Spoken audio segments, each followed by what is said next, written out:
Hello, Sassy Sleuths. EvyBugg here, and welcome to another episode inside of Nancy Drew, Legend of the Crystal Skull. Where we left off, we were going to talk to Dr. Gilbert Buford, so let's go and do that right now. Why, hello, young lady. How kind of you to grace an old man with your lovely presence. Are you Dr. Gilbert Buford? I'm delighted to report that I am indeed. Do you mind if I join you? Of course not. A little lively discourse would brighten this gloomy evening considerably. This here is my favorite spot in the whole city. Delicious gumbo, pleasing view, particularly now, I might add. My name's Bess Marvin. I'd like to ask you some questions about Bruno Bollet, if that's okay? I'd prefer subject matter of a happier nature, but I do not want to seem inhospitable, so what is it you want to know? Is it true that Dr. Bollet was your best friend? Well, now, I was certainly his best friend, but I cannot honestly say that he was mine. Fact is, while socializing with my fellow man, particularly with pretty young women such as yourself, has always been a source of pleasure for me, Bruno was just the opposite. Unfortunately, the older he got, the more numerous his idiosyncrasies became, and the less concern about their negative effect upon others he became. His idiosyncrasies didn't bother you? Now, as a doctor of medicine, I am not only accustomed to dealing with the abnormal, but I find that I am actually drawn to it. I, for one, thoroughly enjoyed Bruno's outlandish personality, although at the same time I fear it may have played a role in his demise. You see, he died of a myocardial infarction, most likely caused by age-related atherosclerosis. Dying of a heart attack is all too common for people who are socially isolated, and Bruno Bollet had most certainly become that. Did they do an autopsy on Dr. Bollet? No. Given Bruno's advanced age and the absence of any indication of foul play, an autopsy was deemed unnecessary, and the body was cremated according to Bruno's wishes. Did Dr. Bollet ever say anything to you about owning a crystal skull? Why, yes. Yes, he did. In fact, he showed it to me once. Said it had magical powers. We'll be done in just a minute. Said owning it was going to allow him to live forever. I thought it was utter nonsense and told him so. Well, he didn't appreciate that at all. Refused to talk to me for a full 2 weeks. What'd the skull look like? It was quite beautiful, actually. Life-size, perfect in form and clarity, like a diamond almost. Tell me, Miss Bess, what do you know about that crystal skull? This friend of mine, who is also a friend of Henry Bollet, you know, Dr. Bollet's great-nephew. Anyway, while she was visiting Henry, she saw this book in Bruno's library about the legendary crystal skulls and was kind of intrigued and thought that since Henry said that you were pretty much Bruno's only friend, maybe Bruno had said something to you about it, and as it turns out, he had. That's all I know. I see. Well, much as I'd like to believe that skull holds the key to immortality, I'm afraid Bruno's passing proves it's worthless. Although it would make an attractive paperweight, as I recall. Tell your friend not to give it another thought. Dr. Bollet's housekeeper says you just happened to walk in just as he was having his heart attack. Is that true? Indeed it is. I hadn't seen him for a while, so I picked that day to pay him a visit. I walked up to the front door, found it unlocked as usual, opened it, and there he was, lying on the floor in obvious distress. The next thing I know, his housekeeper came running in and started shrieking and carrying on, until finally I sent her out of the room so she could summon an ambulance, and I could once again hear myself think. Then let's see. Then I knelt down and saw that he wasn't breathing. So I pulled him away from the doorway so I'd have more room to work on him, and began chest compressions. I continued until the medics arrived, but nothing they did made a difference either.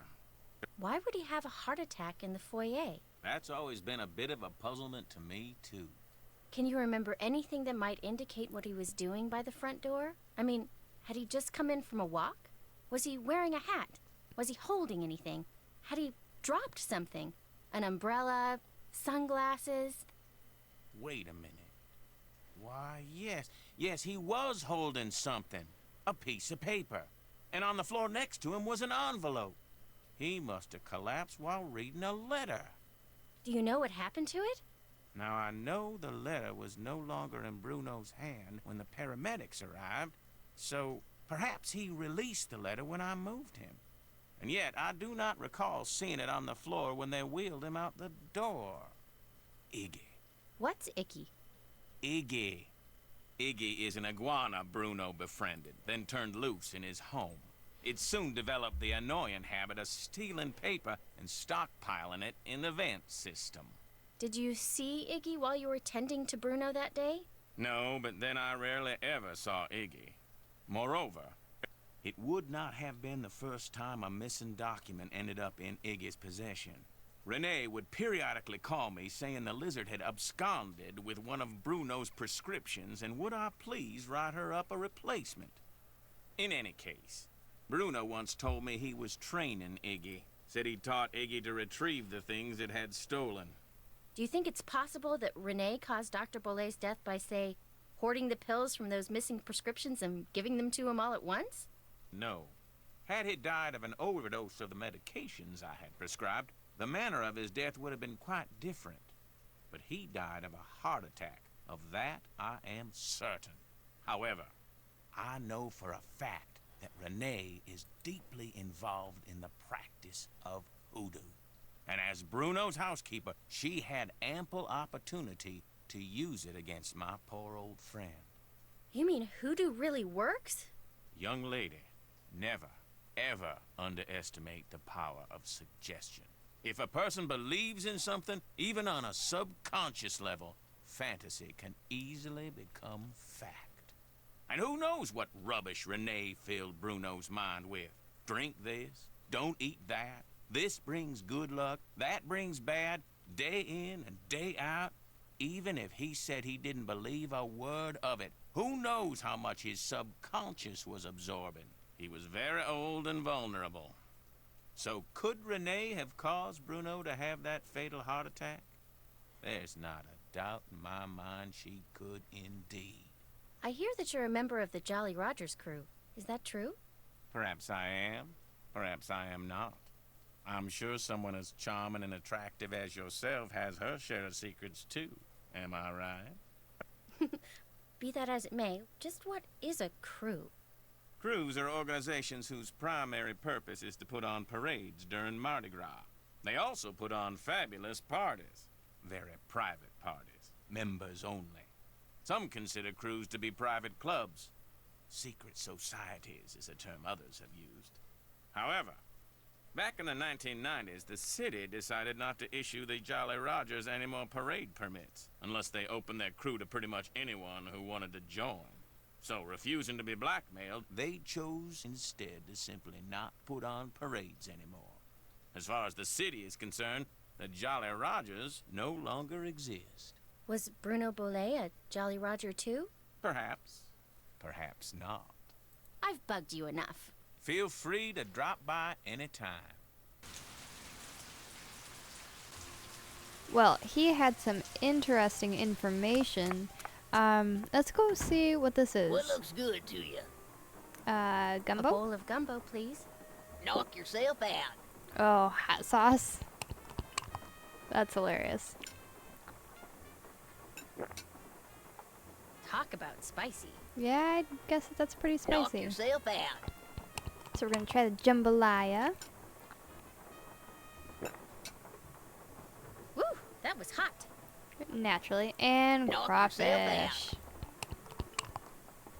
Ugh. Alright. Oh, what's going on? Oh my gosh, did she just breathe fire? That's hilarious. Oh dear. Okay, well we tried everything, so that's cool. Now let's go to Zeke's and apologize for making him sneeze. Poor guy. Last time we were here, oh my gosh. Sneeze, lady. What's going on? That gumbo stand outside? What do you think? Is it pretty authentic? Outstanding! Just watch the hot sauce. Whatever's in it gives my stomach instant fits. In all your journeys through the wonderful world of junk, have you ever come across one of those legendary crystal skulls? What makes you ask that? You have so many other oddities in here, I was just wondering. No. I know the legend, of course, and I sure wouldn't mind getting my hands on one of those babies. I mean, I could sell it for a fortune. But no such luck. Funny. I've been thinking about those skulls lately. A lot. Really? Hey, maybe we got some kind of psychic thing going here. Quick, think of a number between 1 and 10 and I'll try to guess it. You thinking of a number? Okay, 4. 9. Darn. Guess it was just a coincidence. Guess so. Guess I'll check this place out some more. You got a question, just holler. Okay, so is there anything else we can look at in here? We already looked at that, and that's gross. Why can't we, like, back away? Okay. There's some items around. We saw that already. Okay. Interesting. Well, I guess we should go and call Nancy, maybe? Or I don't think there's anything else for us to do. Okay, let's call Nancy.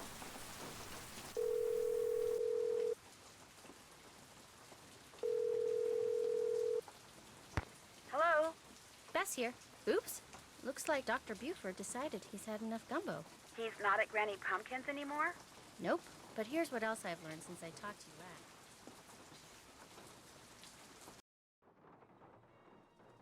And that's all she wrote. Excellent. Thanks for the report. Stay in touch. See ya. Okay, interesting. Let's call Professor Hotchkiss, or, well, hopefully she'll have something to say. Yes, hello? Hi, my name's Nancy Drew. Is this Professor Hotchkiss? I am she, Nancy Drew. Your name has a ring to it. Do I know you? Yes, as a matter of fact, we met a little while back in Wisconsin. Oh, yes, you were the delightful young lady doling out the samples in the tasting room of that cheese factory. Yum, yum. No, I met you at Wickford Castle. That's ridiculous. There was no cheese tasting room at Wickford Castle. No, we were both guests there. I found a journal written by Marie Antoinette which you translated. Remember? Thanks to you, suddenly all I can think about is how wonderful a nice big slab of Colby cheese would taste right now. Listen, Mandy, I'm on a deadline, so if you could please just tell me why you called. But my name isn't... Deadline! Let's cut to the chase, shall we? Chop, chop. Did a man from New Orleans named Bruno Bollet ever call you? Ah, now there's a name you can remember. Bollet. Nice and French. I'm a scholar of French history, you know. Yes, I know. So did Bruno Bollet call you? Indeed he did. Oui, oui. Why did he call, if you don't mind my asking? Because he had read my book, of course. The Crystal Skulls. Fact or fable, one of my best efforts. Sold like hotcakes, smothered in a rich, tangy lemon sauce. Did he say anything about owning one of the skulls himself? I would have hung up on him straight away if he had. I tell you, Brandy, if I had $1 for every crackpot who's called claiming to own one of those skulls, I'd be able to dine at the Russian tea room every evening for the rest of my life. All right, that's a bit of hyperbole, but you get the picture. No. If memory serves, we talked mostly about the skull called the Whisperer. He wanted to know if I had learned any more about it since my book was published, which I hadn't, or if I had any theory as to what happened to it, which I didn't. And that was the extent of your conversation? Well, now, let me think. My, such insatiable curiosity, Nellie. You remind me of someone I encountered on one of my journeys. But for the life of me, I cannot remember her name or the circumstances. Nancy Drew? Wickford Castle? Ah! The eyes have it. I'm sorry? That's what Bruno Bollet said when I turned the tables and asked him if he had any idea where the Whisperer was. He said, the eyes have it. Then he chuckled and hung up. How much would a crystal skull like the Whisperer be worth? In this crazy day and age, where the shorn hair and used tissues of celebrities get sold for thousands of dollars, there's absolutely no telling, Candy. $500,000 easily. Maybe even $1 million. Maybe 2. Maybe 10. The sky's the limit. Cha-ching, cha-ching. If someone found a skull made of crystal, how could they be sure it's one of the crystal skulls? Wonderful question, Francie. How indeed? Because there are sure to be thousands of fakes out there. Perhaps tens of thousands. But remember, the real skulls were made long before the tools commonly used for carving today were invented. Which means, let's put on our thinking caps. Modern-day tools would have left marks if the skull was a fake? Exactly so. Mind you, the marks on a good fake would be microscopic and thus imperceptible to the human eye. However, any thorough laboratory analysis would quickly unmask a counterfeit. So the only way to prove that a skull is the real deal is by proving it's not a fake? And by examining its provenance, its history of ownership. If it can be shown that a particular specimen has been passed along from antiquity into modern times and didn't just suddenly appear in, say, Germany in the mid-19th century, that would tend to support its authenticity as well. The idea that the Whisperer can make its owner immortal, do you believe that? I believe that things that defy any so-called rational explanations happen all the time, Nessie. Now, does that mean there are mysterious external forces at work in the universe of which we do not and cannot ever have full knowledge? Or does it all boil down to us? If the human heart desperately wants something to be true, does the human mind have the power to make it true? Who knows? Oh, questions, questions, questions. Oh, how dreary life would be without them. Do you know of any relationship between the Whisperer and a crew in New Orleans called the Jolly Rogers? A crew named after the skull and crossbones flag flown by European and American pirates? How so very colorful! Yo-ho-ho! Why do you ask? The man who called you about the Whisperer, Bruno Bollet, he was a member of the Jolly Rogers. I just thought maybe one had something to do with the other. Had the Whisperer fallen into the hands of pirates, I promise you my research would have turned up that fact. But it didn't. Therefore, no relationship. Coincidence strikes again. In your book, you said that all the people who've ever owned the Whisperer were murdered, yet Bruno Bollet dropped dead of a heart attack. Are you saying the Whisperer was in his possession after all? The scallywag! Why didn't he tell me that? Oh, that's right. I would have hung up on him. Well, if that's the case, then I strongly suggest you take a close look at his so-called heart attack, Sandy. Because if he owned the skull and he died, I guarantee you it was at the hands of someone else. Or my name's not Beatrice Gertrude Winifred Hotchkiss. I'd better go. Thank you. Toodaloo! Okay, well, she is very intense. Alright, so let's see. Oh, I forgot we've got a key. I had a hunch. Let's see. Wait, which one's the key to her? I think that's it. Okay, there we go. So yeah, that doll that was up in that room made noises that sounded like the hoodoo symbols. So I'm wondering if maybe that is what Renee heard. So let's see. I guess we're gonna have to kind of memorize these symbols. So let's go and look at the book. Over here. Okay. So I'm going to write this down and then we will go and see if that works. Okay, everybody, so I will put a picture up on the screen of the symbols that we are going to be pressing once we get there. But first I have to remember how to get there. I think it was through here. But anyway, I've got it written down, so hopefully we've got the right answer. So we'll get upstairs to this doll thing. Okay. So let's see. So it should be Ba, Za, Lu, Pa, Di, Mu, Ka. fa, sa, mu, ha, di, mu, ha. Ugh, yuck, we got an eyeball. Ew, what is... Ew. The last... I can't read that. Denizen? Something buried on... What?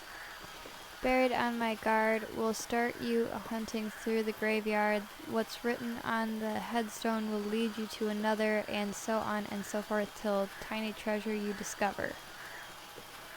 Okay. Interesting. And what are we supposed to do with this? Here, Iggy. We'll have to try to lure him down somehow. Can we lure him with a gumball? That would be hilarious. Okay. Can we lure him with a gumball?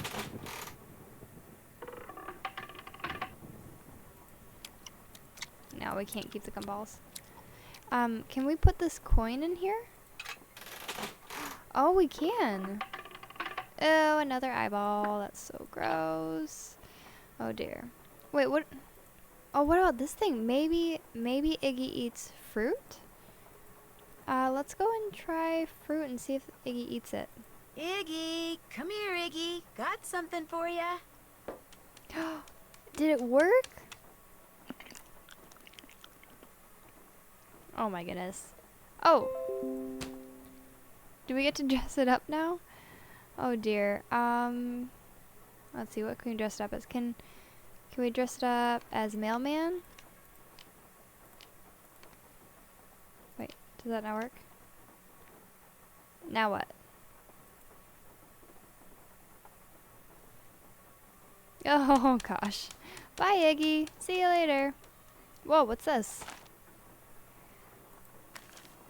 Wait, what did it say? Dear Dr. Boley, I've completed my review of the data gleaned from the tests I ran last Tuesday on the crystalline replica of the human skull which you and Miss Amon brought in. What follows is the simple answer regarding its authenticity which the two of you requested. My analysis showed that the skull, while made of remarkably pure crystal, was carved using modern instruments. In layman terms, the skull is a fake. Again, thank you for allowing Milo Research and Technology to serve you. Oh no! It was a fake. That's so sad. Okay, so does that mean someone killed him over a fake skull? Okay, well, now that we've got, let's see, did we ever grab that shovel? Because we gave Renee all of the mushrooms that she needed, so let's go and see if we can take that shovel, unless we took it already. Did we take it? No, we didn't take it. Okay, there we go. Now we got the shovel, so now we can go to Charlie Wicker's grave and see what we're supposed to do there, I guess. Okay, so it's forward, forward, left, and left again, I believe. Okay. Are we supposed to write that down in here? Oh wait, no, not here. Where is that? Where did it go? This. Is that where we're supposed to write this? Maybe not. I don't know. What are we supposed to do? Oh, okay, a puzzle. Unfortunately, that's all the time we have for today's episode. Thank you very much for watching. Please leave a like if you did like this video, and we'll see you next time when we'll be finishing this puzzle and seeing what we get from Charlie Wicker's grave. Goodbye!